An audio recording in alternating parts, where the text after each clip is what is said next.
Hi friends, అందరికి good morning. ఈరోజు ఇప్పుడే నేను మన తోటలో ఈ పళ్ళు కోసుకొచ్చాను.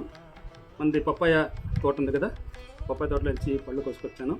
ఇవన్నీ నీట్గా కడుక్కొచ్చి వాష్ చేసుకొచ్చాను. వీటన్ని తరిగి ముక్కలు చేసి మన అవ్వ తాతోళ్ళకి పెట్టేద్దాం.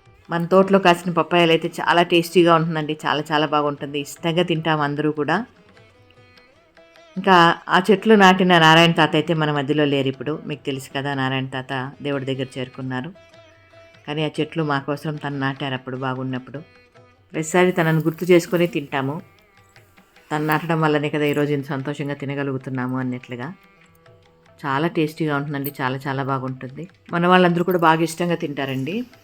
ఇంకోటి కోసి మాగబెట్టము, చెట్లోనే మాగే వదిలేస్తాం అనమాట. చెట్లోనే బాగా పండు అవుతుంది. మేము ఎప్పుడైతే తినాలనుకుంటామో ఆ రోజు కోసుకుంటాము. ఆ విధంగా చాలా టేస్టీగా ఉంటుంది. ఇది ఈ పూట మన చిన్ని వీడియో. నచ్చితే లైక్ చేయండి అబ్బా. ఓకేనా? Thank you so much.